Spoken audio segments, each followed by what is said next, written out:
Ryan. How are you doing? I am feeling very good, Rachel.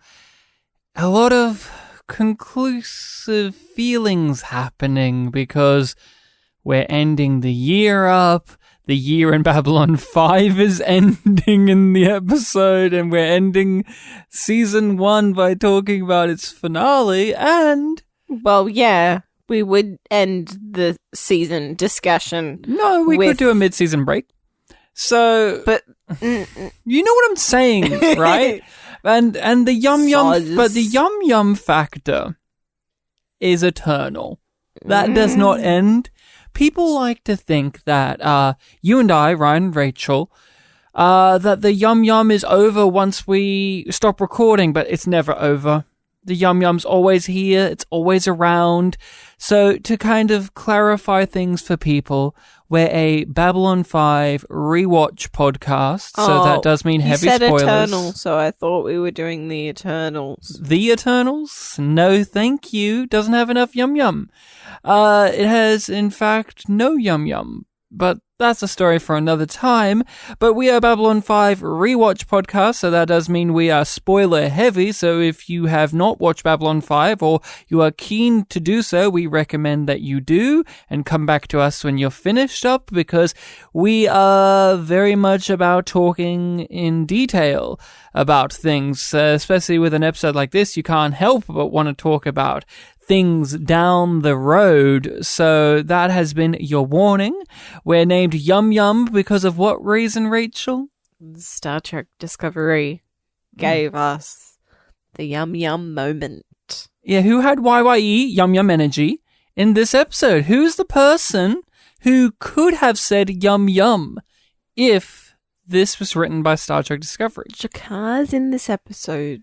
Jakar and Natoth both have some YYE. You know who I would have loved to hear Yum Yum from? Who? One of the women that walk out of Jakar's bed. While wiping the edges of her mouth. Yum, yeah, with her pinky. Yeah, you're right. Yum, yum. You're right. My candidate is, well, I think it's the correct choice, but I want to hear your thoughts. Garibaldi's number 2, who's named Jack later. Yeah. He could have said yum yum in this episode. Definitely has that vibe to him. He's my YYE candidate. That's quiet up there. Figured I'd see if I could help.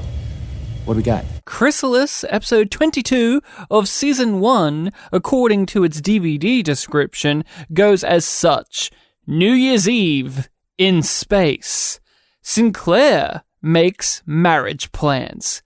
Earth Force acquires a new leader. Embattled Quadrant 37 becomes a site of non-tragedy, and Delenn begins a strange metamorphosis. It's time of change, yet bigger changes are destined to come. I like that description a lot. I think it does a really nice job of getting most of the plots in it. This is a chunky episode. There is a lot on this plate. Well, tell us what your dynamic has been with this. What's been your journey? I remember watching this for the first time and being like, what the fuck? Mm-hmm. And I was like, we immediately have to watch the next episode. And then I said, no, you have to wait 4 years like me. No, I did not have to wait the century that you had to. No, but you did make me wait until the next day. And I was so angry at you because you originally wanted me to wait longer. You gotta savor it, Rachel. You gotta savor a final episode of a season. Yeah, you were trying to do that, and I was like, especially on a first fuck watch. Off. On a first watch, you got to savor those moments because you're never going to get them again. No, and I'm glad that you did make me wait at least that one day, but that was like, I could barely handle that. I don't know how people fucking did it when it was like, we Are we sure that this show's even coming back?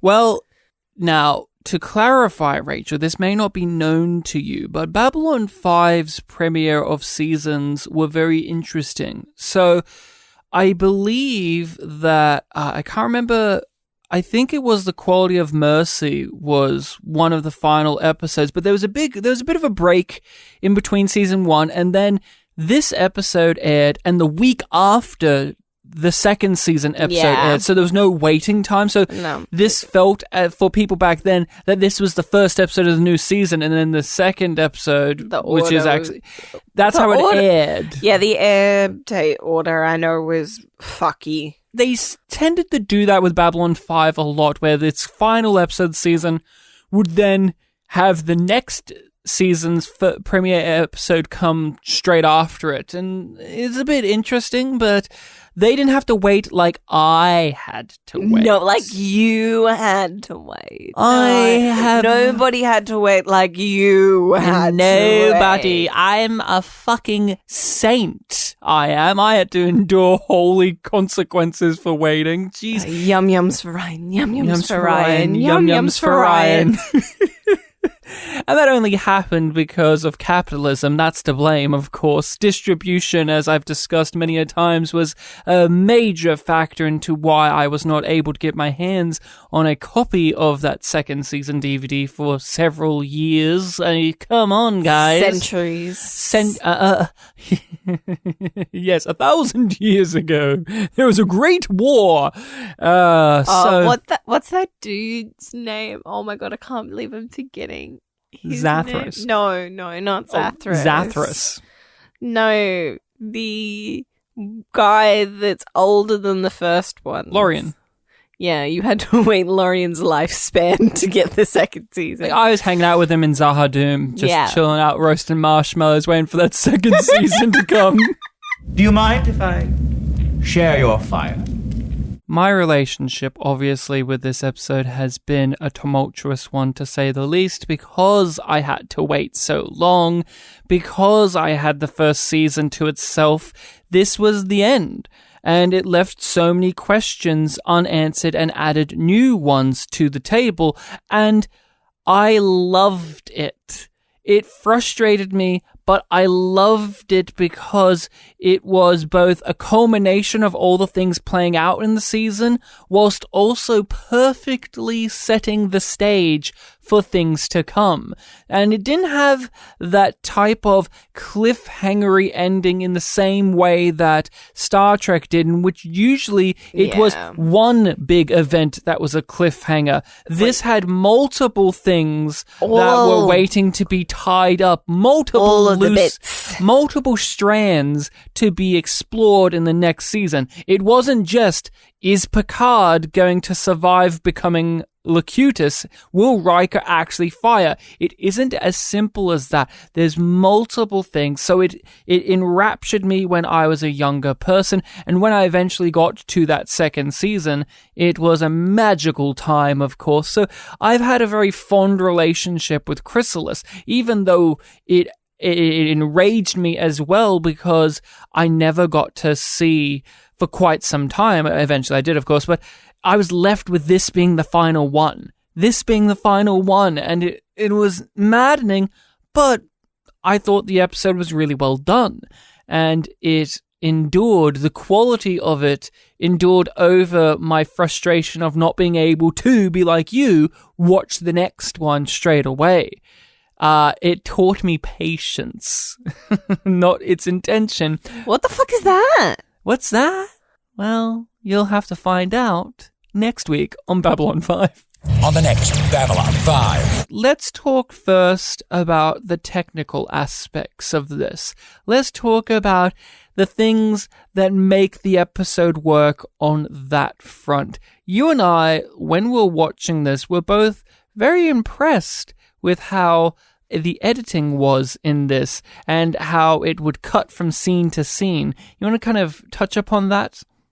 There are a lot of things happening in this episode. It weaves the different stories together. Yes.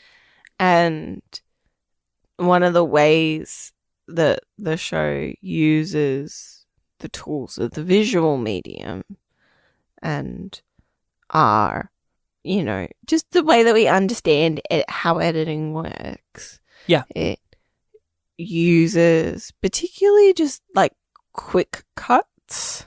Yeah. From one scene to the next to either highlight time-based connection. Yeah, because of course this is taking place over one day or 2 days at least. Yeah. This is from the 30th of December to eventually the 1st of January. And you feel that. You feel the passage of time because of the story construction, but like you're saying, the editing, the cuts in between. To highlight a thematic connection or basic plot connection of like, this person's doing this thing because it's related to this plot, and now we're cutting to this person who's continuing that plot. It's following the basics of editing, and in terms of you don't notice it until you really think about it. This isn't flashy editing. This isn't jump cuts and all of that crazy stuff that we see a lot of modern prestige shows do to try and wow us or to appeal to the short attention span of its viewers. This is very stock standard, but it works. One of the things that I was impressed by is the editing tells you things before the story does. And it's not so blatant that all viewers would roll their eyes saying, well, I know where this is going to go because of that. For instance, very early on, there is the classic Petrov is dying and he's saying they're going to kill him. They're going to kill him. Who, Petrov? Who? Hard cut to the TV screen saying that the president is on his way to IO, and then it zooms out and it's Ivanov or whoever, and that's the editing telling you the answer. Yeah. They're gonna kill him. Who? The president.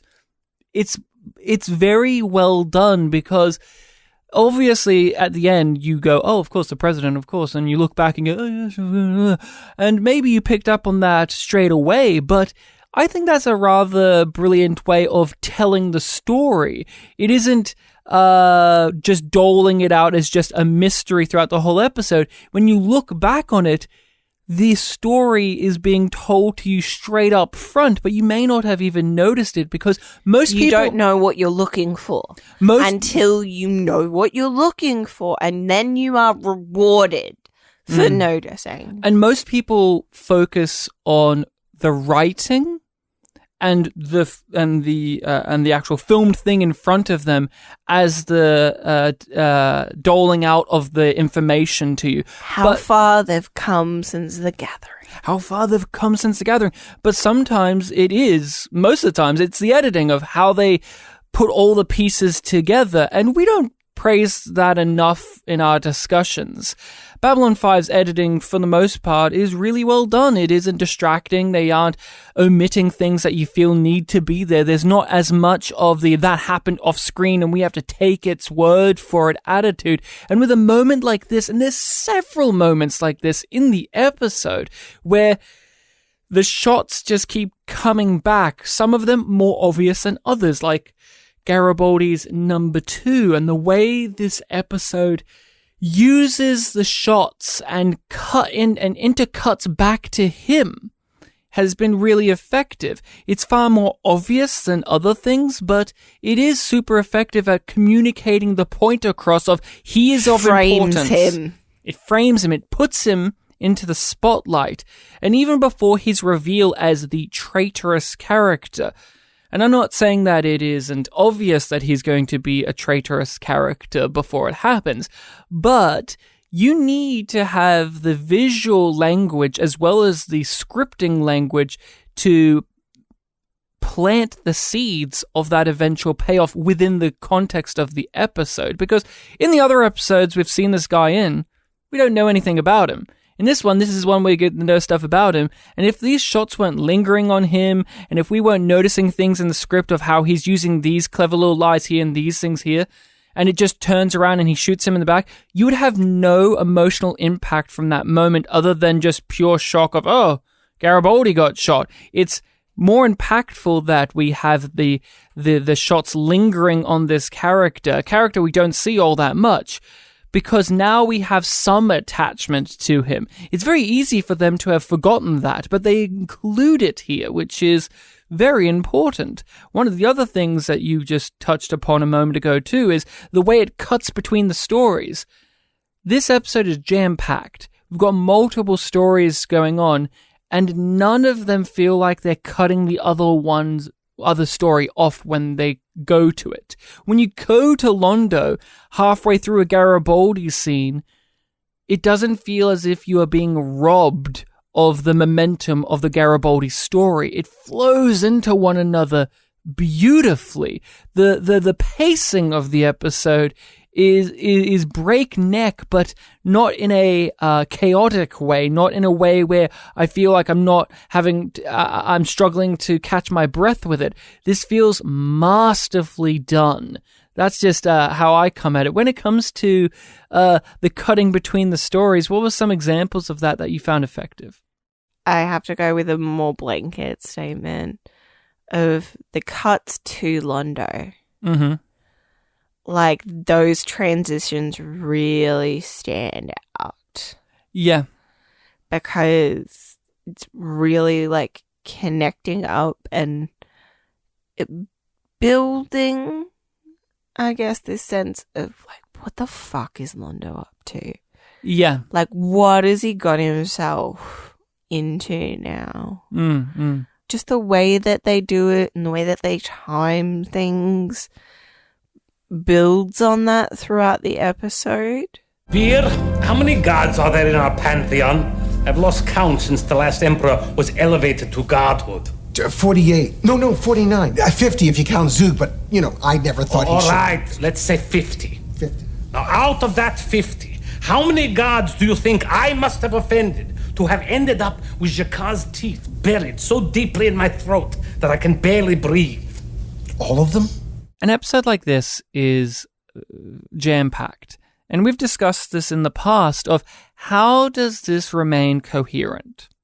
How does this remain a coherent episode with a 3-act structure or 5-act structure, because this is television? How does this remain that to you? Gonna go back to the metaphor of it weaves everything together. It doesn't feel like it's doing 5 different plots, which, it's basically what it's doing, at least 5. This is happening on our station to our characters. Yeah. It's not these plots are happening, it's these characters are living their lives. Yeah. I think that's a huge part of it, particularly for this episode, because it's like, it spent the whole season, in one way or another, really building up this world. And we think that they do an amazing job of this. And they are paying off and building up things even more in this episode. And the characters are also extremely important to it as well. They've built up the characters enough. We know it matters that they are who they are, that this is when it is, and this is what's happening. We know what drives them. Yep. We know what motivates them and what engages them. And what I think you're saying is so true about the interweaving, because this is an episode, they're all A plots. There's multiple plots, but I wouldn't describe any of them as the B plot. They all have the same amount of importance, but they all work together, and there's numerous tricks in the book being used for that. We've mentioned in the past about how Londo as a character is often used as the gateway character through multiple stories. He's just walking from each story, bam, bam, bam, bam, bam. The only one he's not really involved in is Sinclair and Delen's side of it, but that's fine. But you know what I'm saying. Multiple characters do this. They all intersect with one another, making all the plots feel as if they are woven into one piece rather than separate elements with maybe some thematic tie-ins to one another. These ones are on top of each other. They're fighting with one another to the point in which they eventually join with one another. When Londo enters the Garibaldi plot at the end, where Garibaldi's been shot and he wants to wait there too, it's a great moment because now Londo has entered the story, making that strand of the episode with Londo finally connect to this element, but also it's a great payoff series-wise because Londo is Garibaldi's friend. He has an emotional attachment to him, and we have an emotional attachment to that relationship as well. And Londo has that great line. He's a very annoying man, but I would miss him. I would miss him. He's he's very cute in an annoying sort of way. That's the callback to that for a moment. But also, we should mention that not all the time, but most of the time in a Babylon 5 episode, to keep it to B5, an episode's story construction works so much better when there's an event in the calendar, when it's this time of year. It's being centered around something. We know. All of our characters are orbiting this event. Yes, and so having it be set around this New Year's time, there is a ticking clock element to it, literally at a certain point, with the bomb, with New Year's going off, with Londo. That adds so much, yet it's not waving it in your face so blatantly. It is just a part of the episode, and it brings us in instead of pushing us out, because on a basic level, we understand how chaotic that time of year, this time of year can be, yet so much is still happening. It's relatable on that level too, and from a narrative, from a writing perspective, it gives you so much fun to play around with thematically, and for your overall series as well, where it's a crossroads. It's always at like that this time of year, where you're at a crossroads of, where am I going to go next year? Am I going to go down this way? Am I going to go down that way? Am I actually going to follow any resolutions and stuff like that? And it's an end of something. This is the end of the season. This is an end of an era. This is an end of a year. It works on that wavelength too when it comes to you playing around as a writer and you playing around as a viewer. Of course, we will talk later on about if this works as a finale and if this works and how this works or doesn't as an end of an era, but that is ever present when you watch Chrysalis, that this is the end of something, but the beginning of something new as well. And so all the dramatic storylines and the cliffhanger moments feel less forced or more earned, because you as a viewer understand what this is. You understand that this is a season finale, but you also understand that in the narrative, this is the end of the year in which all of that stuff comes to light. Nothing's the same anymore. Let's start with the episode itself. Mm-hmm. People who listen for a while know that we tend to go through plot to plot. Yes. So for this episode, we are going to start with Sinclair. Have to start with him because he's the gateway character, really. He walks through all of the plots, and he doesn't have necessarily the strongest of his own in this. He isn't. He is having to deal with everybody else's. He is doing what Sinclair is, which is he has to mediate and he has to negotiate and he has to go through things and try and solve things. To live his life. Yes. Because this is the episode where he proposes to his girlfriend, Sakai. Catherine Sakai. And then they have what looks like a very lovely dinner in Fresh Air restaurant. Fresh Air. Everyone's scrubbed up nice. Yep. Garibaldi's wearing a suit. Ivanova's wearing some crazy outfit. I don't know. It was this weird 90s blue dress. Then they did her hair up all nice. And let's talk about the proposal first, though, before we get to there. What did you think of this? It made sense for them. Yeah. It's very weird in terms of, like, it's not the proposal that anybody dreams about, but it's a kind of proposal that a lot of people get of, like, are we doing this? Yeah, we're doing this. Okay. When are we going to do this? I love that they're still true. Like you say, it perfectly matches them right down to, does this date work for you? No, this one would work better. Yeah. My biggest complaint with this is, and it has always been like this, Catherine Sakai needed to be in the show more for this to have any impact on you as a viewer, because I'm having to stretch so fucking hard to care about it as much as I think the show wants me to.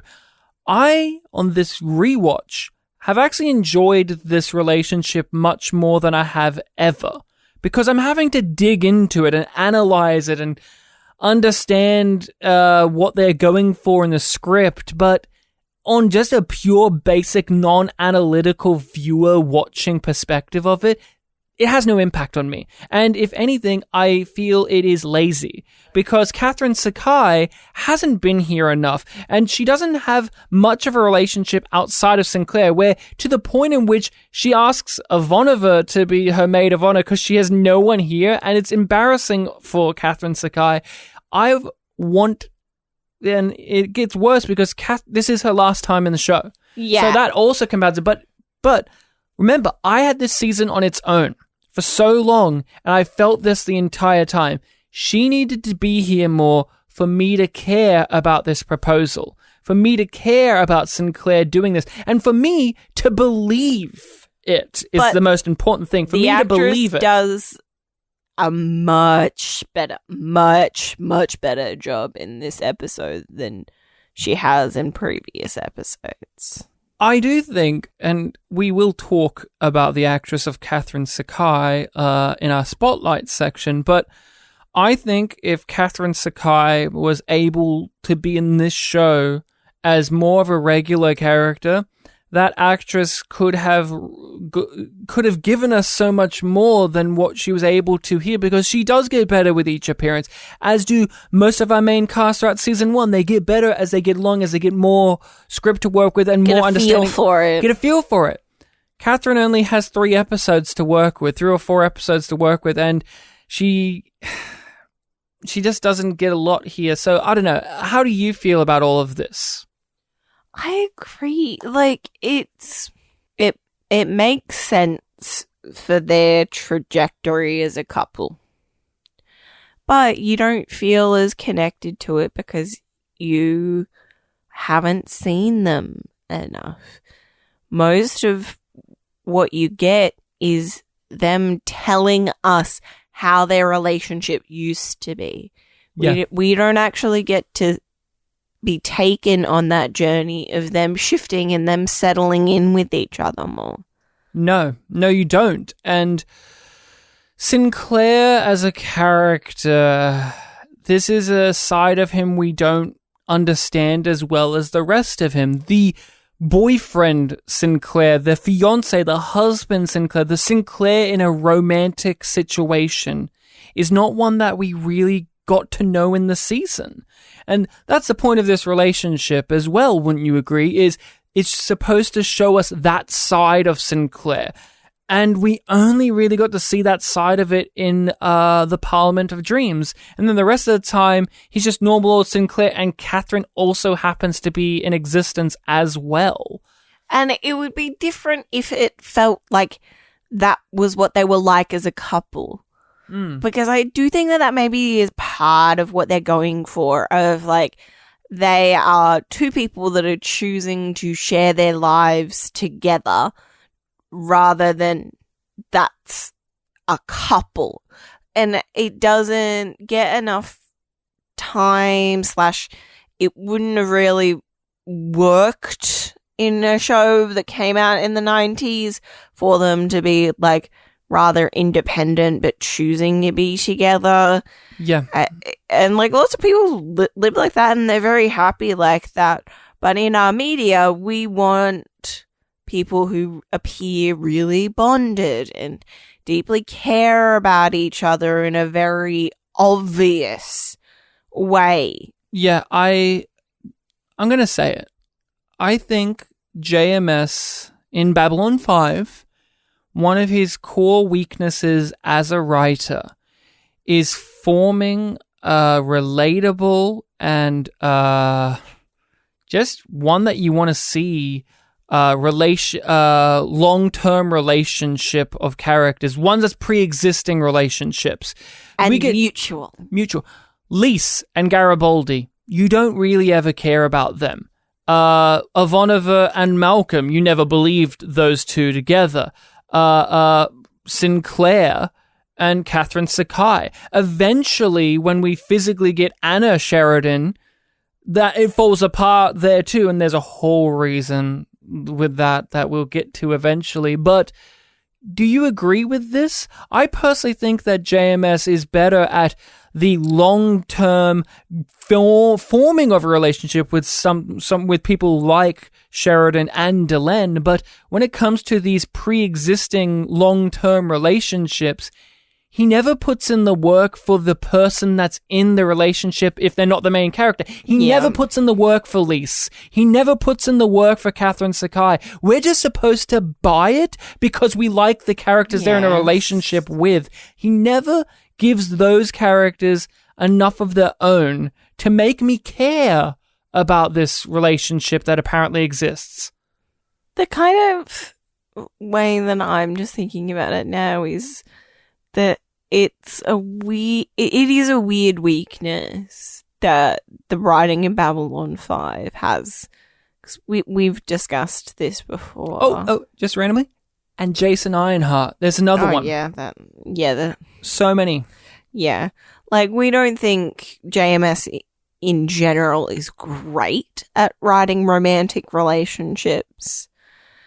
But I'm wondering how much of this is he doesn't want to show, not tell, but he doesn't have room to show these characters because it's a very crowded cast already. And with Sakai, we have her dropped into that other plot. So we do get a little bit of more of her as a person. Yeah. But because it's just like, well, you don't want to have those info dumps of like, oh, you know, we've been going back and forth, and oh, I haven't seen you in 2 months. Why not just make her an actual character in the show? Yeah. Why not actually do that? That would be a solution. They can make minor characters like Naroon, who appears in 5 episodes over 4 seasons, have a protagonist-level arc, but Lise Hampton doesn't even get a fucking character, and Catherine Sakai gets shortchanged on being a character. It's mind-boggling to me. In this moment, this whole idea, it falls flat to me. Do you think it's also because they're women? No, because he does it with guys too. We've already routed off a couple. I think JMS is better at beginning a story of a romantic variety and rolling it rather than picking one up midway through and forming it from there. I think he's far better at those early stages of a romance. Because as we go with Sheridan and Delenn, their season 5 relationship is a fucking mess to me. Oh, there's another one. Lockley. There's another one. Lockley and Sheridan, their former relationship. He doesn't know what to fucking do with that either. No, he doesn't know what to fucking do with that either. Why did you even put this here, dude? Oh, I know why. Because we need to trust Lockley, so we have to have a ham-fisted reason. But I think that's a major weakness, and we see it here. This is one of the early warning signs of this to be a thing that will be in the show more often, and it's unfortunate because I think Catherine Sakai should be a character in the show, or should have been a character. I think she should have been in more episodes of season 1. I think for this to work, but it just doesn't work. Look, do you want to get married or don't you? Yes. Well, good. How's April by you? July's better. The other side of the Sinclair story that's major, of course, he walks around from the characters trying to sort out the Centauri-Narn conflict. He's managing the whole president assassination thing with Garibaldi, but his hands get into the mystery of his time on the line. Delenn has decided that it's time to tell Sinclair what happened. She knows, he knows stuff. She comes to him with the triluminary, wiggles it at him. She's like, do you know what this is? I think you remember this. I think you remember this. And I absolutely adore how this side works. Because we, the audience, have been wanting to know since the very fucking beginning, what happened to Sinclair? What happened? And because this is a TV show, because you gotta have drama, and I mean this as a compliment, they won't give it to you in this. They drag it away for later. Like, you want the carrot, and you're not getting the carrot this season. Many people talk about how weird or annoying or contrived or unrealistic or blah, blah, blah, that Sinclair arrives too late. Because you need that cliffhanger. You need that, and I understand that. But to tie it back to character, it works for me, and it has always worked for me, because Sinclair has his hands full with all of the other things going on, yes, but Sinclair sacrifices the knowledge of what happened to him on the line because he's following his character arc of being the good commander, of being the guy trying to get peace to happen. Putting himself last. Putting the needs of the others before himself. And we see all of the command staff do this in a very basic manner of putting their physical needs behind their work and behind everything else. Yes, but Sinclair has been in a healthier manner. He's no longer obsessed. He's no longer trying to prove that he's a good commander. He's just trying to be. But I was also going to say that early in the show, this side of him, the war, was haunting, and it made him a reckless person, and he's had people antagonize him, invade his mind to try and find out what went wrong, and over the course of the season, he's still investigating it, but he knows to not let it consume him, to not let it be at the forefront of his mind and dictating his actions as it has in the past. So in this episode, where he gets the opportunity to learn it, he puts it to the side because we need to make sure that the Narn and Centauri don't go to war. We need to make sure to find out who is going to kill the president. We need to make sure of all that. And also be nice to my now fiance. And also it's New Year's. And also, it's obviously there, as I say, because it's a cliffhanger season finale. But it isn't just that. You have it to keep tying back to his character. And so it feels less like a plot device or mechanic to get to the sting of him not getting there in time and seeing her in the Chrysalis. It works because we've truly established that this is something he would do. He would forget, he would put it to the side, he would put it at the bottom of his list of things to do because it's not important enough. It's important to us, and it is important to him. His truth about what happened to him is not more important than saving the lives of millions or billions at all. And I think that says so much about Sinclair. If he comes, it must be soon. We have little time. We've known for a while that Delenn is moving towards doing something. We've seen her with her fucking crystals all of the fucking time, and now she has the triluminary, and we know that that's important. She has a destiny to fulfill. But we have no idea what is happening. We just know that she's kind of trying to get her ducks in order, and that something's going down, and something big is happening. Something big enough to motivate her to do this in the first place. And something big enough that Kosh gives a direct answer to a question. Yes. Off screen he gives that too, but then Like- on screen he's like, here's an answer. Me. Like, that's just, yeah.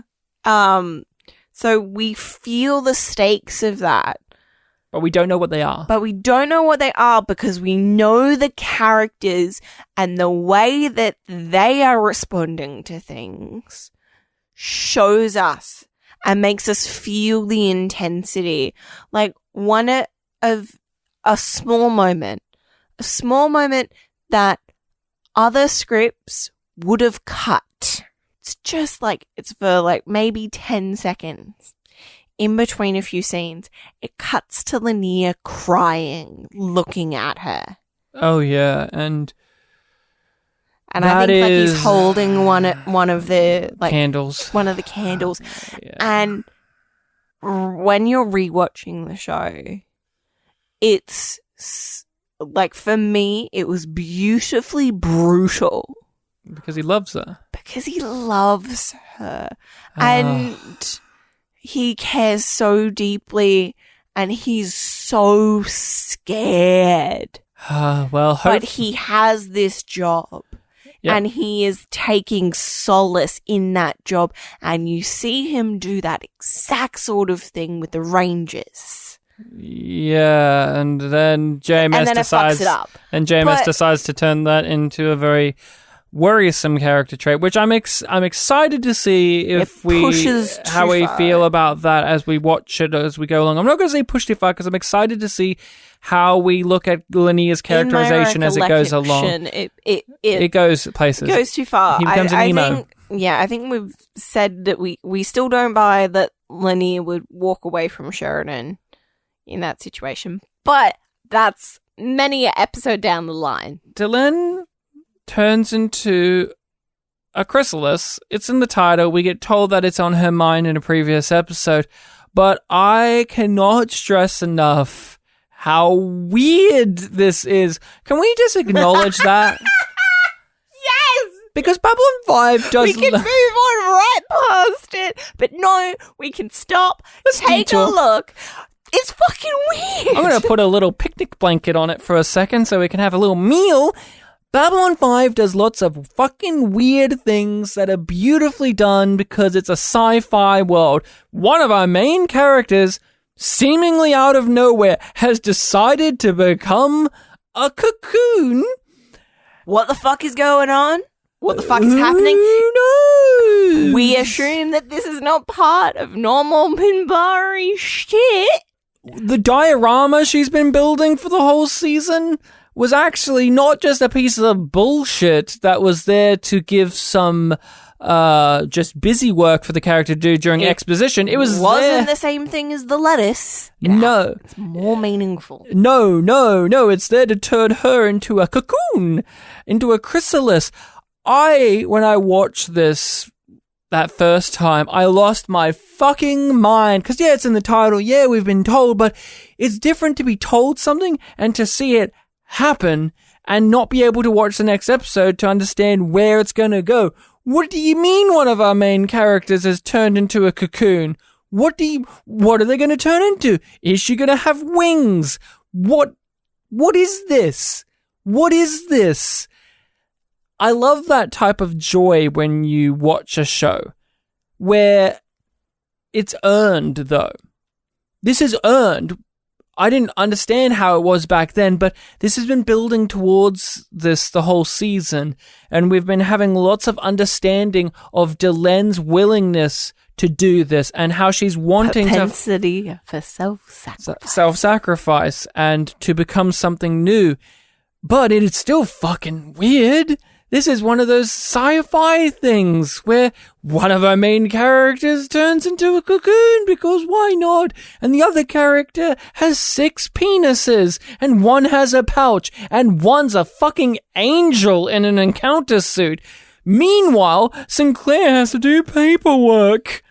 Like, it balances all of those things really well, this series, where you have such incredibly bizarre things, and then it will cut back to the ISN and you just nod your head going, yep, I saw that news article, like that news report earlier today, pretty much verbatim. Wow. And it's just mind-boggling. But yeah, Delenn turns into something new. When you saw it that first time, what did you think was going to happen? I had a few. I was like, wait, okay, is it her dying? No, that doesn't make sense. Because I was like, why is Lanier so upset? She could die. And I was just like, oh, if this is like her dying, it would make sense that she was trying to get everything in order, that this is a part of her destiny, and that she won't be able to tell Sinclair what happened anymore, right? Yes. Because if she's dead, she's dead. She gone. Because that's the impression that we get of the world. So you thought she was going to die? For a sec, for a little bit. And then I was just like, no, that doesn't feel right. And I was just like, well, it's a chrysalis. Chrysalis brings about change. So I was like, she's going to transform in some way. I had no fucking clue what I was in for. But as soon as we watched the next episode, like that day or two later, it was just like,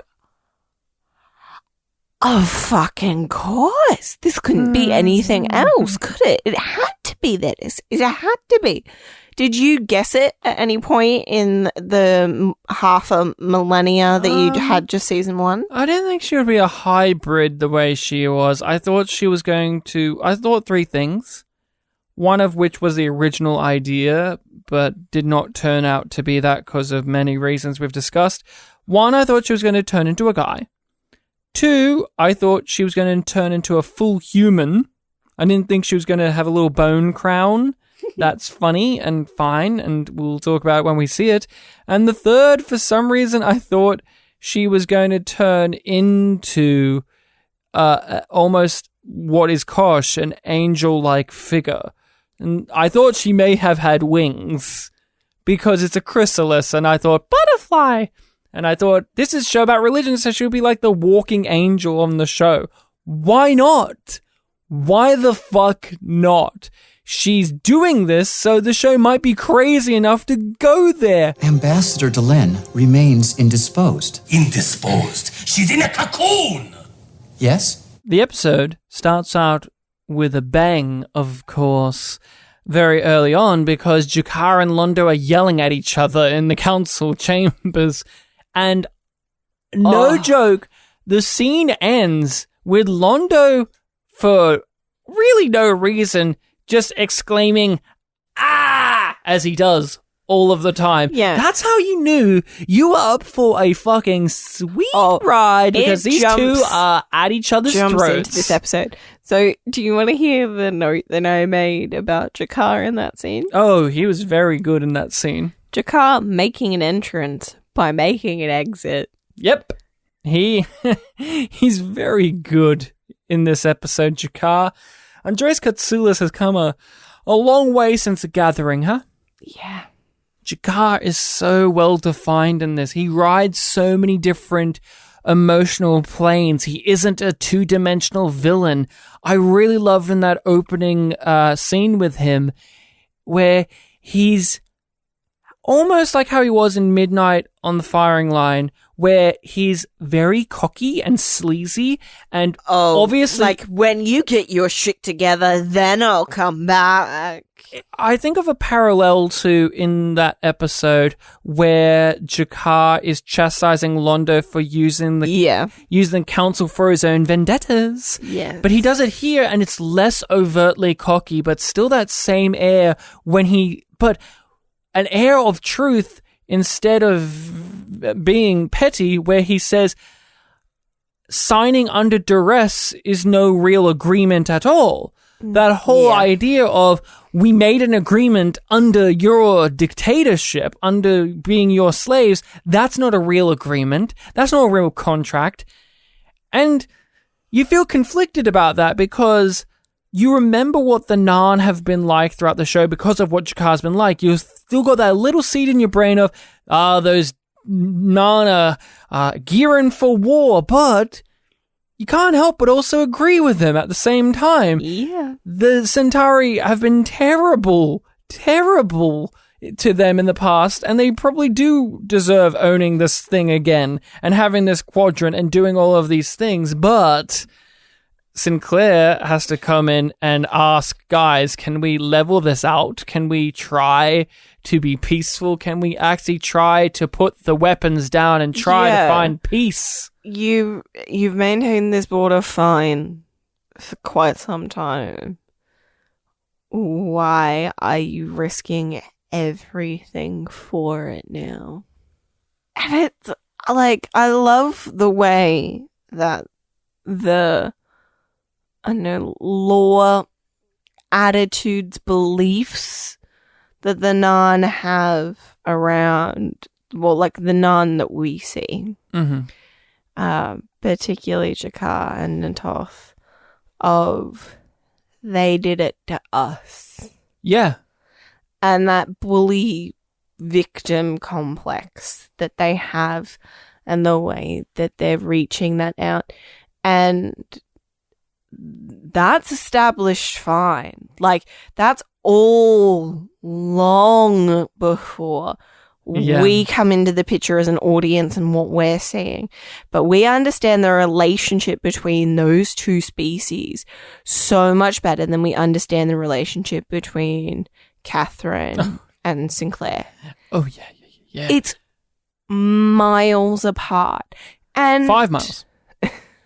Go to hell. I really liked how Andreas Katsoulis played the scene with Sinclair, where Sinclair mentions that this is very childlike, that you were a bully, now you're becoming the bully. And Andreas Katsoulis embodies that little boy. And that little boy who's been bullied. That Jakar is uncomfortable with it because it's a truth. He recognizes it as a truth, but it is a truth that he is not willing to grapple with in that moment. We know what we're doing. And I really feel, particularly on this viewing, that him going away is him choosing to start to try and grapple with that. It is like he is not willing to let go of it. Yeah. But he can't turn away from it. Yeah. He can't play ambassador anymore. He has to do more what his instincts are as a person. Yeah. As a Narn. He has to find his own way outside of the party line that he's believed his entire time. Andreas plays it so well because, again, you can't help but think about how far he's come. We cannot praise him enough. Because think of his scene with Delenn in The Gathering. He was playing it so shriekishly loud and over the top. Here, he embodies this attitude perfectly. Really found Jakar. He's embodying this sentiment perfectly without being too overt about it. And he knows in the performance when Jakar and he, the actor, has to pull back and actually understand what Sinclair's putting down and try to do it. I love Jakar's journey in this episode because it's also so sad. It's so sad because he is actually willing to try peace. He's willing to do it. He's been the character throughout the whole season who's been opposed to this whole entire prospect of Babylon 5. He's been the one that has been blowing people off and being the most shady shit out of the ambassadors, being self-interested fully the in most. the open. Yeah, being the one who's motivated by their self-interest and disregard for others is finally arrived at the place where we've been wanting them to go.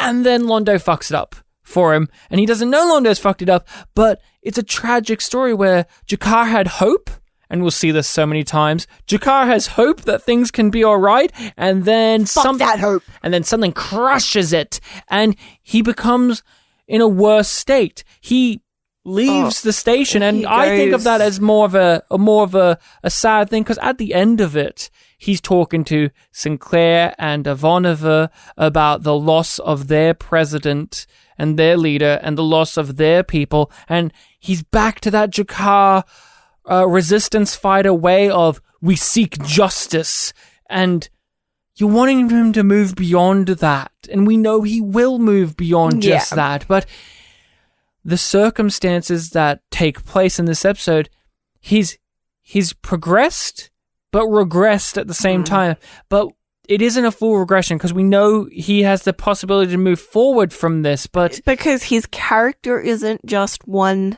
thing. So you can have that dynamic mix of things of like he's going forward in this one way, but maybe stagnating in another way. And you continue to really see that with Jakar's journey. Yeah. Of like how he's feeling and responding to things in like different areas, like how religious is he being, how military is he being, how sexy, jovial, hungry. Yeah, like he's all of those things, but we understand who he is behind and under all of those things. And we appreciate the way that also changes throughout the series. Just that I've had this feeling lately that we're standing at a crossroads, and I don't like where we're going. But there's still time to choose another path. You can be part of that process, Jakar. Choose wisely. Not just for the Centauri, but for the good of your own people as well. We all do what we have to. Londo Mollari is pissed off. He's angry. He wants to take care of this Nan situation, but his own government, again, is conceding. Just like in the first episode. But again, Londo circumvents that because he wants it to be done in a way that he finds to be the best, which he doesn't know what that is until Mr. Morden. He just doesn't want to be the loser. He doesn't want his people's grand legacy to keep fading as he sees it. He wants the glorious rebirth of power and all of that stuff. And who has to appear but our good dear friend, Mr. Morden. Ah, Mr. Morden, which he learns his name in this episode. He didn't know his name in the previous one. He never got around to asking it. So handsome, sexy Mr. Morden shows up and he says, "Hey, Londo, come meet me in the hedge maze," the obvious metaphor for your character. The park. Oh, yeah. The park, which is a hedge maze. Come meet me there and we'll do some shady dealings. And he offers Londo the opportunity to take care of the situation. And then we get another great Londo speech. I just love Londo moments so much. But this particular one comes around to saying, like, there comes a time in your life and you look in the mirror and you're like, this is all I'm going to be. Or you kill yourself. Or you stop looking into mirrors. Yes.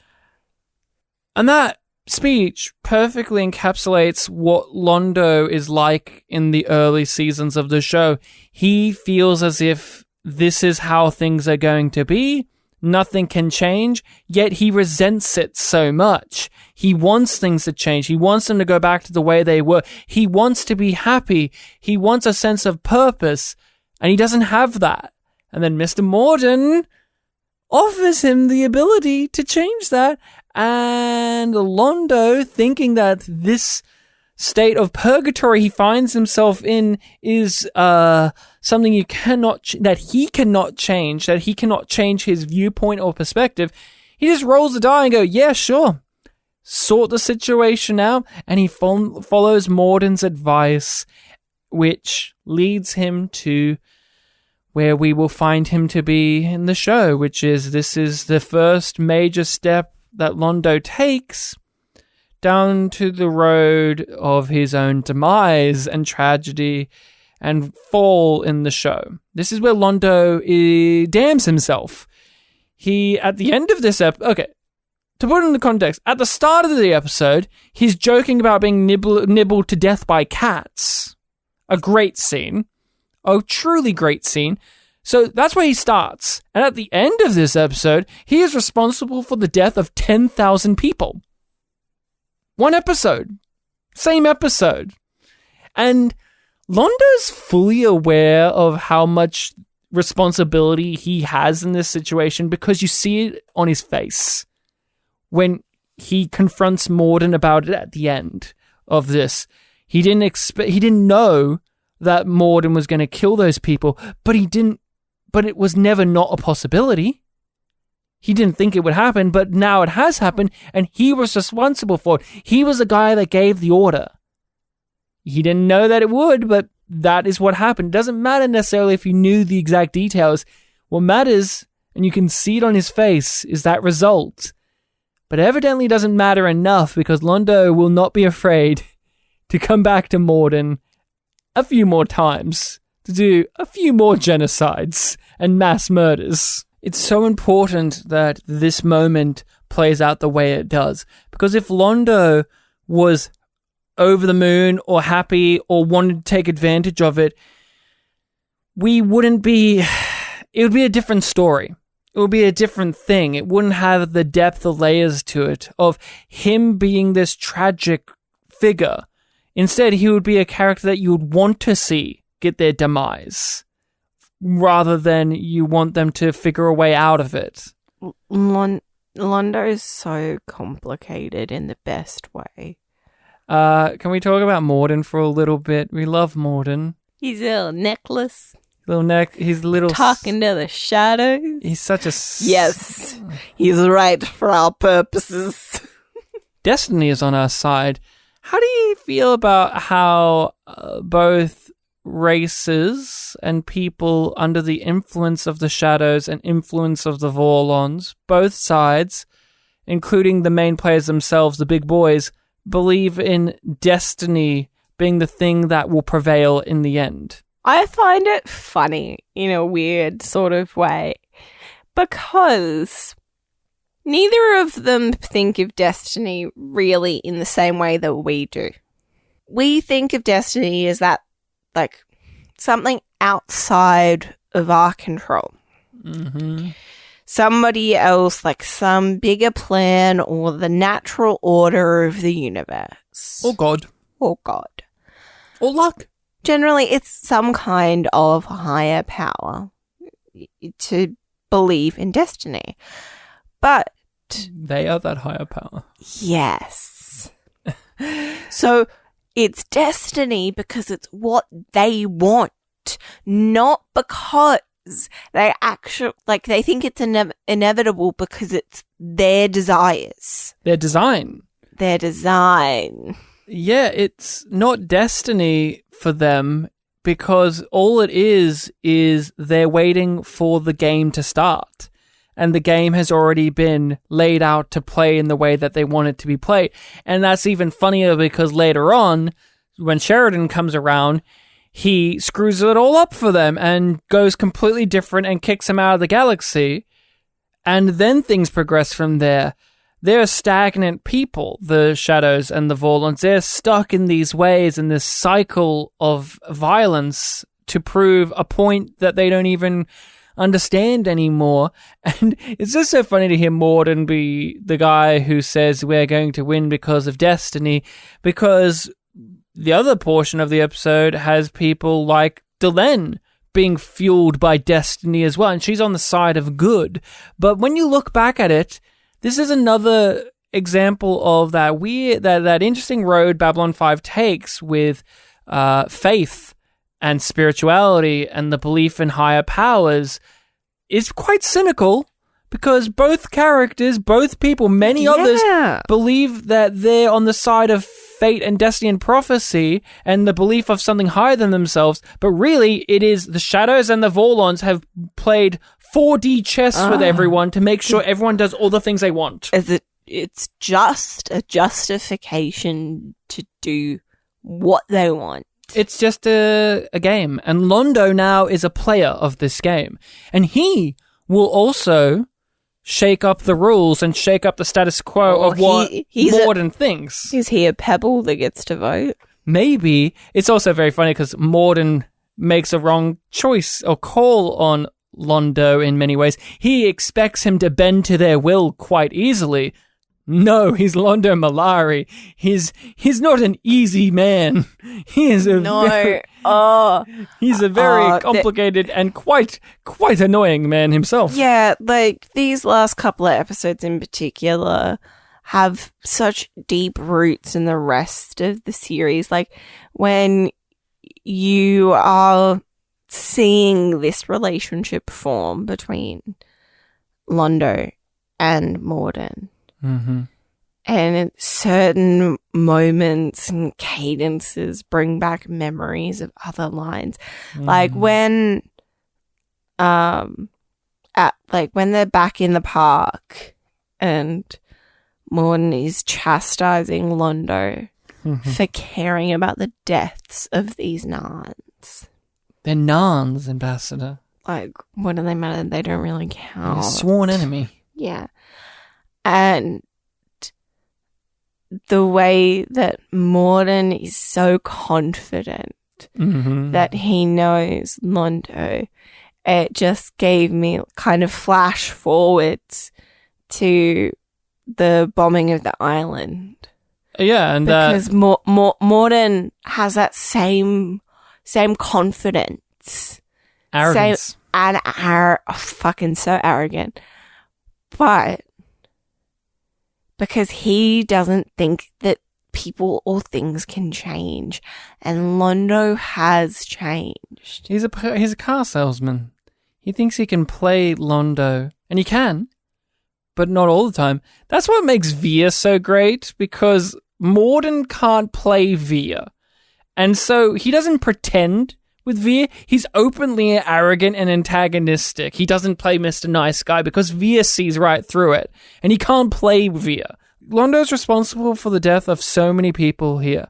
When you first watch this... And this is just the start. This is just a start, but when you first watched this, what did you think of that? Did you register? Did you actually soak it in? Or did you kind of hand wave it as, I didn't really know what he was in for there? How did you process that Londo, the jolly clown man, is now somebody who is embroiled in war crimes?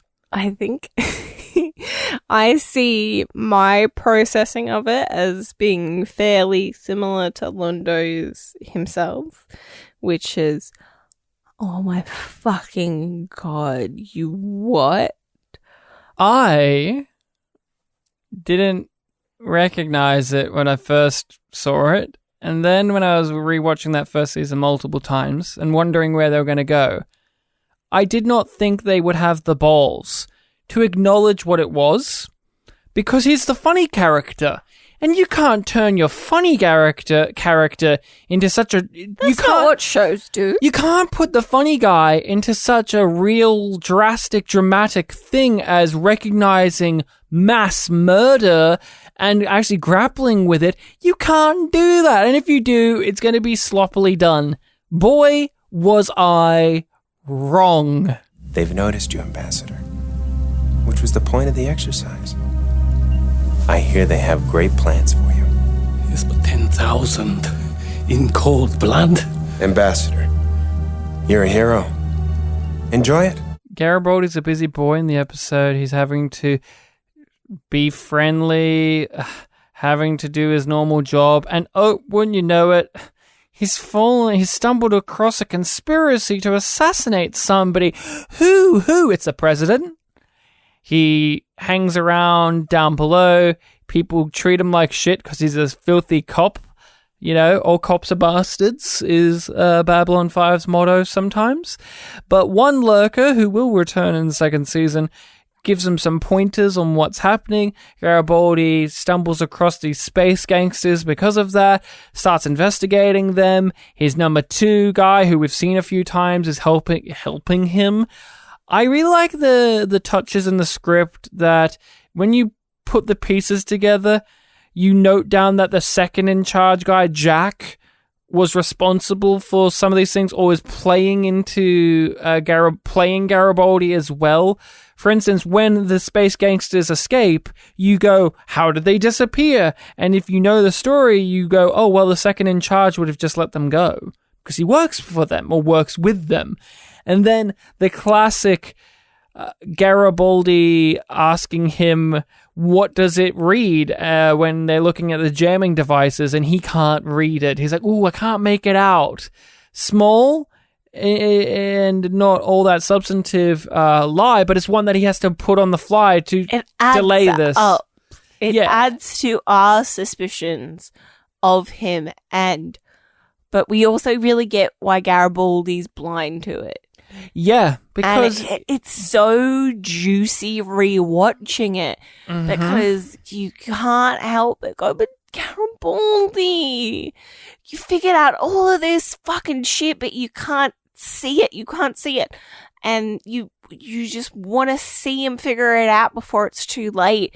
And then when you see him go through that process next season, and the way that his heart breaks and his paranoia grows. Yeah, I think what I really like about this side of Garibaldi is he's investigating something that's actually important, and they're using his skills as the chief of security for something that's actually worth watching instead of other times where they've done it. He's fairly clever in the episode. He uses his Garibaldi personality as cop Garibaldi on people. He is doing all the things we know Garibaldi to do as the chief of security, but actually being put to use instead of a half-baked mystery plot. Yeah, it feels like it matters. It has weight. It's fucking night and day from the Garibaldi episode earlier in this season. Oh, Survivors? It's night and fucking day from Survivors. Oh, everything's night and day from Survivors. Jesus. But he gets shot in the back from his own man, and he crawls his way to the lift and gets in and gets found, and we don't know if he's going to make it or not. One of the things we should touch upon is we've read JMS's autobiography. JMS details in that autobiography, and we will see it used again in his work in Babylon 5 and other media, that when he was young, he was attacked, he was stabbed, and he had to crawl his way and stumble his way to find help, and that was a very defining moment for him. It was something that shaped him and made him understand mortality in a way that he didn't really know before. And it appears here, it appears later when Franklin gets stabbed. It's something that if you're a writer and you had that as a real life experience, you would definitely want to put into your stories at some point. And it because we know that, we appreciate it in a different way as well. But even before we listened to the audiobook of Becoming Superman, there was such a depth to it that we were like, he's bringing something from deep and dark inside to convey this. And we appreciate it on a different level now, knowing that that deep, dark place was within him because something like this happened to him. Yeah, it works on a primal level, the scene, because your survival instincts kick in and you start to feel it because of the music. Animalistic and basic, and it's also really stark because we see Petrov doing the same thing at the start of the episode. And he doesn't make it. And he doesn't make it. And also, we don't know Petrov, but Garibaldi cares. Yeah, and the other key factor is you want Garibaldi to survive to kick this guy's fucking ass. You want him to survive and make it so that they can get this fucker and save the president. That doesn't happen in that way. He doesn't save the president, but they do get the fucker. And he's a character in the main cast, and you like him, and you want to see Garibaldi manage to crawl his way out of this moment and survive. It isn't fancy, but it does the job. It gets the point across. The music, the cuts to other things and the cutbacks, the POV shots that they have, the countdown, the end in which Happy New Year opens up, he's dying and people scream, and then bam, he's in medbay, Franklin's on top of the situation trying to figure it out.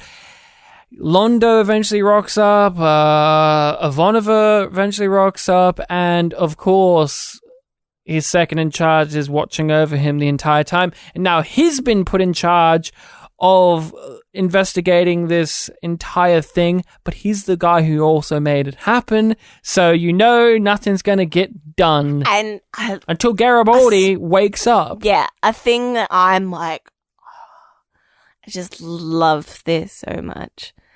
He's hoping that somebody will leave him alone with Garibaldi. Oh yeah, but they won't. But they won't, because they all actually care about him. He's not like, yeah, Sinclair's like, just in case somebody comes back to finish the job, and not knowing that that's him. Jack, and the blocking of that scene. Very well done. Mwah, classic. Love it. Classic.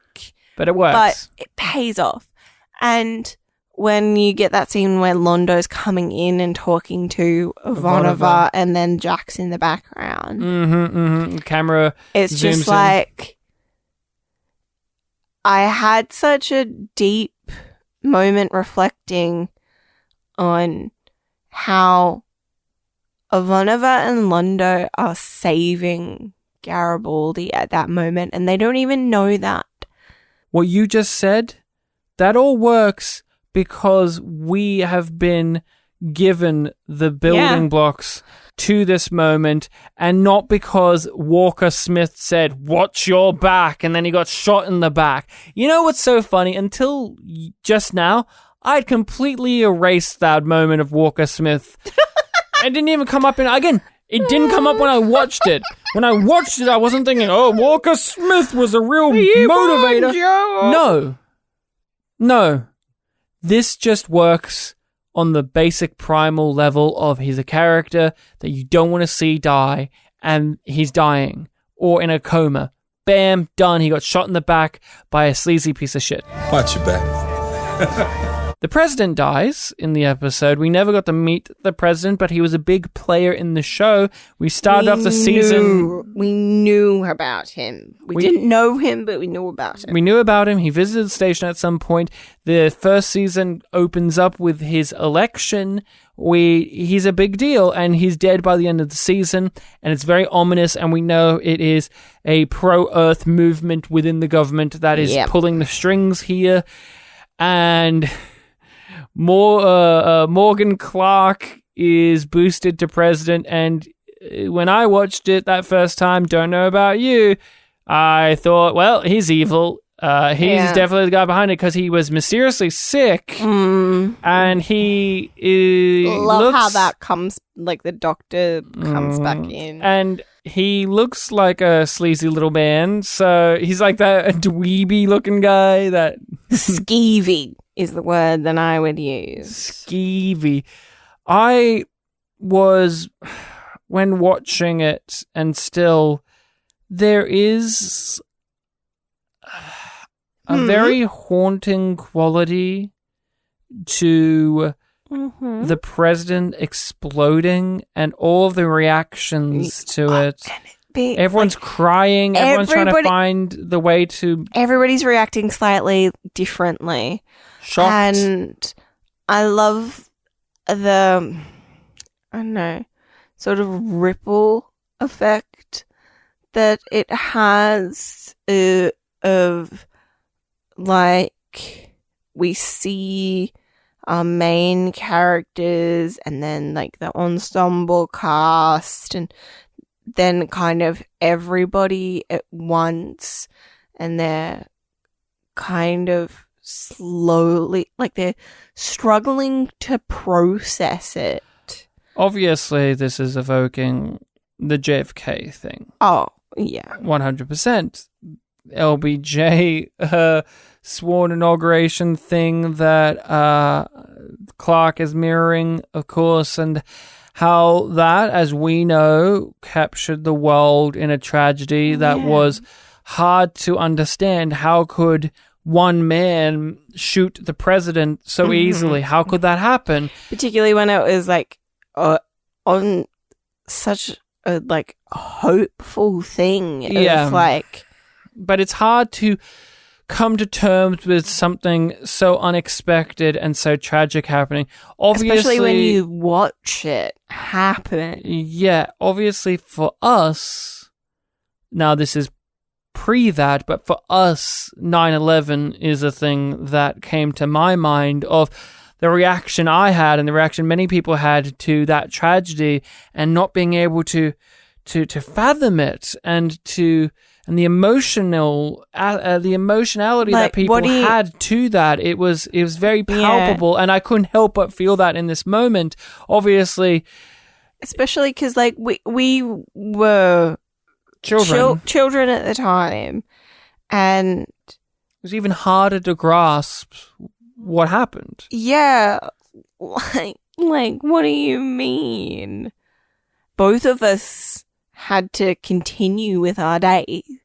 Like, and just know that was happening and that people were dealing with that, but also not being able to process what that meant for us, as particularly, like, as Australians, as children, as people who at the time didn't have connections to anybody who was living in America as well. But with this moment here in the episode, like with tragedies of this nature, the assassination of JFK, the 9/11 attacks, and so many others, something is ending a person's life with JFK, but now something new is going to form from this. This isn't going to end also. This is an end of something, but a start of something else, or something is going to linger.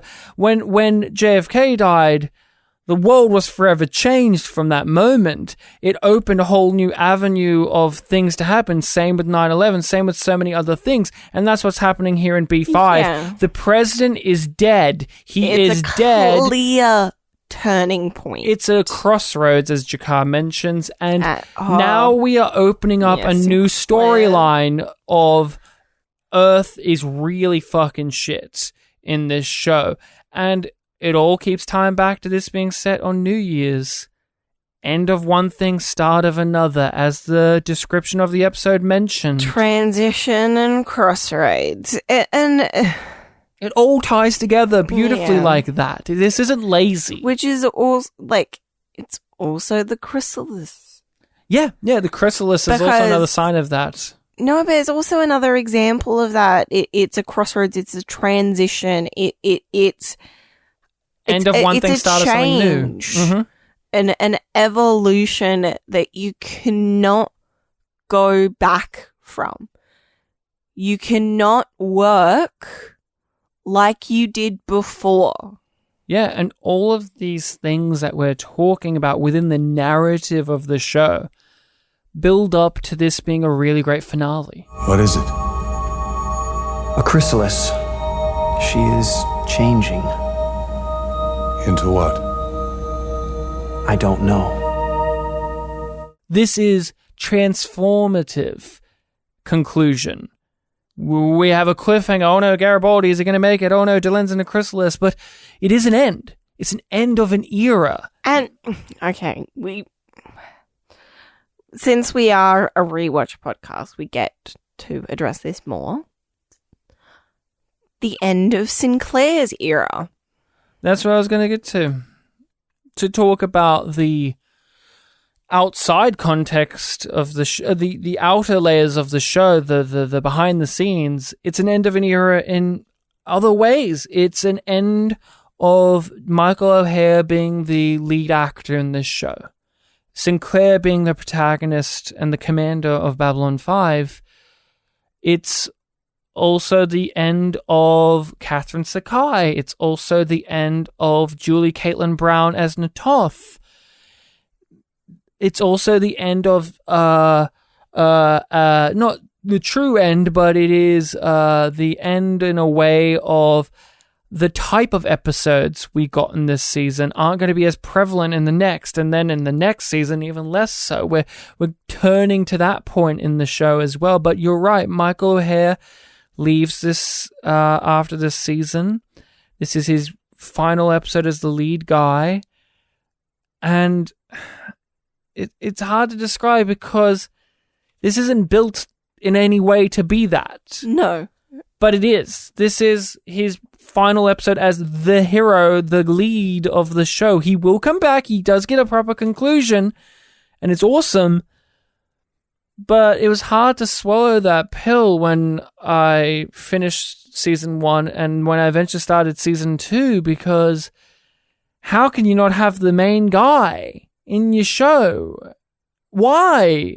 We know why now, which is Michael O'Hare was mentally unwell and could not keep doing the series as the lead, and that's very good. It's good what they did for him, but it was a surprise and it was a shake-up in a way that was unintended and unexpected. And it just further cements that season 1 was this special time in the show of what the show was supposed to be. The show was supposed to be about Sinclair. The show was supposed to be so many things, and then because of outer world things such as cast members leaving, writers leaving, production of this, let's chuck Warren Keffer in, and other things like that, the show changes, and that is how TV works. It's a medium where so many unexpected things are going to happen that you have to course correct. Trapdoors as well. Trapdoors, but you have to course correct for things that you won't expect. As much as JMS plans everything out and has trapdoors for things, you still have to be able to follow through and course correct, and he succeeds at that for the most part. But yeah, this is the end of Sinclair as our lead, and he's good in the episode. And again, it's not what this is supposed to be. This wasn't made to be his final episode as the lead, but I can't help but say I do wish that he was more present in this episode. I wish this was more of a Sinclair story, considering this is his last time being the commander of Babylon 5. How do you feel about that? Yeah, I get it. But at the same time, I don't want to take anything away from anything else. No. The way things are the way they are. Yeah, the way that they good. Are. But more than I want more of him in this episode, I wish he was in 1 or 2 episodes of next season. I think that's... outside of being on a little TV screen saying, hello, old friend. Yeah, the shock of him leaving for me doesn't start until... the next one. Until next season. In this episode, I'm like, oh, he's getting to be kind of happy, but he's still doing his job and he's still playing politics and ambassador and trying to organize the council and just, trying to be a person and live his life. Yeah. And I kind of appreciate that has continued. Like, that idea does sort of continue on, but yeah, it's not a smooth transition. But this one they had to make because of the reasons I really do. that we said. They did their best. It's the best it's the best that one can do, and they, for a very long time, many people, most of us, didn't know why this was the way it was, and some people thought this is part of the grand plan. Now we know. It makes it more understandable why it is the way it is, but it doesn't negate the feeling that I have. I understand logistically why they are, and I know why, but I wish it was different. But, like, we both accept that they did the best that they could, and they prioritized O'Hare's health. Yeah. Which I absolutely commend. But thankfully, this isn't the true end of his era. And if it was, it would be... This is the end of him being the commander, but not the end of his story. If this was the end of his story here, it would feel so much... I don't know how to say it. It would just feel less. But thankfully, we do get more Sinclair, and it's... Let's just say it's beautifully done. All my life, I've had doubts about who I am, where I belonged. Now, I'm like the arrow that springs from the bow. No hesitation, no doubts. The path is clear. Actors Spotlight. You've been referencing Spotlight a bunch. My favorite film with Michael Keaton. Spotlight. We are talking about an actor that appeared in this show doing a spotlight on their performance in this episode or other ones we've seen them do.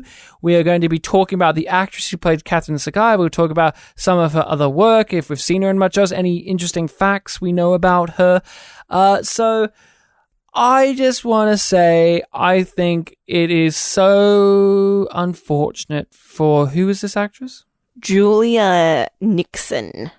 Unfortunate for her that because of what happened with Michael O'Hare... Way beyond her control. That Catherine Sakai exists in so few episodes and in the grander context of the show means nothing. At the end of the day, Catherine Sakai is a nothing character, and that's not the fault of the actress or JMS or anyone. It is it's just how it is. Yep. Catherine Sakai gets a conclusion in a book. Great. Woo! Don't care. Because this is the end of this performance, and as we state, I think if she was given more time and more stuff to do and was actually given a character, I think this actress could have done it. I think she's improved so much since her first appearance, and I feel bad that she signed on to a show where she would be a semi-regular recurring character, and then she was unable to be that, and the show went on for seasons and finished, and they rarely, if ever, reference Catherine Sakai again, further cementing her useless quality as a character in the show, which is so unfortunate. But overall, I enjoyed her performance in this episode. I personally liked her more in Mind War. She had more to do, in all fairness, but I thought she was fun in this. I liked her back and forth. I feel like Michael O'Hare and her had much better chemistry in this episode. They had chemistry compared to the first time that they... In all fairness, their characters also didn't have chemistry at that point because they were reconnecting. Them actually being a couple together, if more time was given to it, it would have been more impactful, more enriching to me, I think. But for the short time she's in B5, I think she was all right, but could have been given the opportunity to be far better than what she was given. It's so sad. Okay. It's so sad. You ready for some facts? First, have you seen her in anything else? No, but yes. So I've encountered her more as a voice actress. Oh. because she's in a couple of different things of the Wild Thornberries. Oh, okay. Interesting. And she was also an uncredited computer voice in Ready Player One. Oh, interesting. Okay. I've seen her in Star Trek, of course. Oh, well, yeah. Well, I didn't mention that because I knew that you were going to mention that. I remember her in the season 1 TNG episode where Geordi is in charge of the Enterprise while they're down on the planet with the automated weapons thing, and she's one of the people driving the Enterprise. That's about it. I haven't seen her much else. Apparently she's in Rambo 2. Do not remember her in Rambo 2, unfortunately. Never seen either or any of the Rambos. We have watched First Blood together, I'm pretty sure. Nope. I didn't watch that. You did that for the podcast and I didn't watch it because I was somewhere else. But overall, I have not seen much of her work. I know that she's been in other sci-fi media. She's still acting fairly recently, obviously with Ready Player One, but she was also in Crazy Rich Asians. Ooh. Where she also did additional voices, which she's done for a couple of other projects. Yeah. She does the extra voices in the crowd, I imagine. Interesting. Sort of thing. She was also in Sequest, that TV show. She was in an episode of that. I do know that our listeners, Nick and Pat, are fans of that show, or at least talk about it. And I want to tell you a fun fact I learned from that, if you have not got this fact. Because I went to her Instagram, and she shared a picture of her appearance in this, and she gave this information. So I do not know the validity of it outside of her saying it, which is she filmed her singular episode of that TV show under the assumption that her character would be a semi-recurring and or eventual main character in the next season, but the day she began filming her scenes was when they got the call saying the series was cancelled. Oh, fuck. She just doesn't get not lucky. Someone out there, some executive out there keeps saying that, what's that? The actress of Catherine Sakai is in a sci-fi show? No! And they just slam their fist on the table and say, no, don't let her be a semi-recurring character ever! Ever! So unlucky. There's another random credit that I want to mention just for yucks. Or yums. Which is, she's in a film called Double Dragon, which with Robert Patrick. Which in my head, I got confused with Twin Dragon Encounter. No. And I was just like, oh, she's in a Best of the Worst movie. No. If it makes you feel better, this was on Best of the Worst. Double Dragon. Mm-hmm. Okay. It's a shit movie too. Oh, great. So she has an oddly detailed bio on IMDb. Yeah. Like, if you're interested, go read it. It's incredible. It's a novel. Yeah, like it's too detailed. So you know, like I don't know how to explain it other than like there's just more there than should be there for an actress's her level, because she's only got 62 credits, been acting since 1982. Yeah, with Rambo 2. You were going to say. No, it wasn't Rambo 2. Rambo 2. What I was going to say is it's written by somebody who is the person whose bio it is. Yeah. Yeah. She wrote it. I'm not saying it's her, but yeah. She probably wrote it because it's super specific. Or her publicist or agent or somebody. Super specific. Like, I had to. It's written by somebody who knows her, not somebody who's followed her career. I tried to memorize where she's from because her bio says she was in Singapore, and then she was there until her father died, and then her mother remarried, and then she went over to England. She was there until 17 years of age, and then she moved over here, and then she moved went over to there. an international school here. And she has dual citizenship of... Yeah.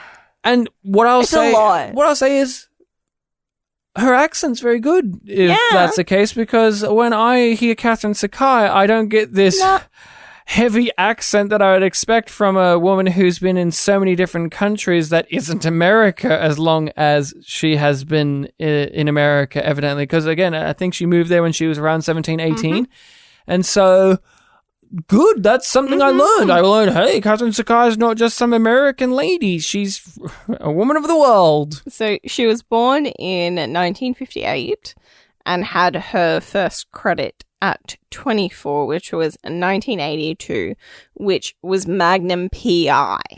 And then I think it's 85, Rambo 2 got released. Rambo 2, yes. Rainbow 2. You keep saying that a lot, and I'm going to keep it all in every time you keep saying Rainbow 2. Well, I will say I found a Facebook page of hers. It's a page dedicated to her and her ex-husband, who I learned was Hutch from Starsky and Hutch. That blew my fucking mind, because I read some info. Her daughter is a singer, and they kept mentioning her daughter is this person, daughter of the guy. And I said, who's the guy? And the first thing I saw was Starsky and Hutch, and I said, oh, he must have been in... Oh, he's Hutch? She was married to Hutch, people. Hutch! You got any plans for New Year's Eve yet? Well, assuming I'm not still up to my ears in this Narn situation, no plans. Good, because I made a few arrangements. Such as? Well, let it be a surprise, okay? Sure. I give this episode a yum. Yum yum. Which means good, of course, in our rating system. Yum being bad, yum being good.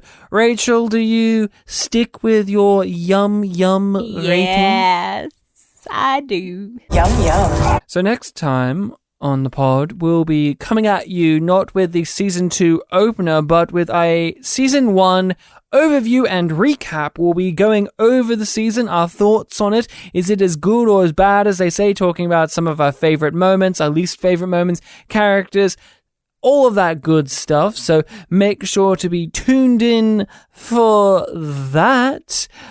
We are on all of the social medias, aren't we, Rachel? Yes, we are on Facebook, Twitter, Instagram, Reddit, TikTok even. YumYumPod or YumYumPodcast. I thought you were just saying yum yum to all of those socials.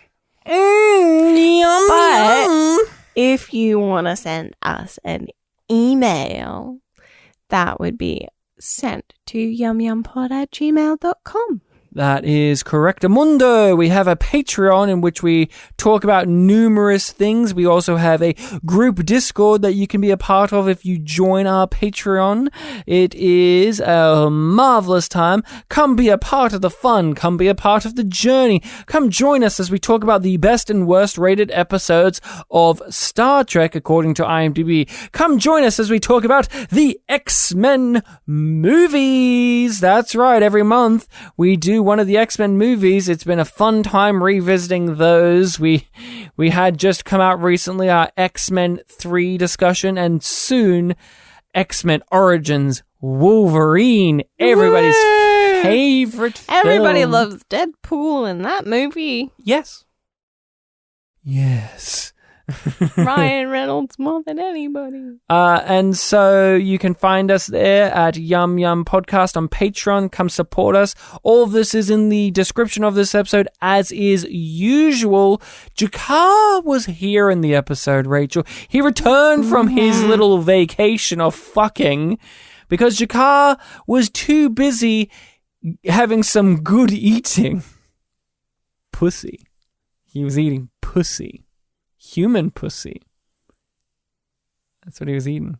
Not pouch. No, ladies. Human ladies don't have pouches. Yeah, he wasn't fucking non-women. Maybe Natal, but she was having a break. We don't know. Or she just someone who She likes had to her watch. monitor there. Maybe she was watching.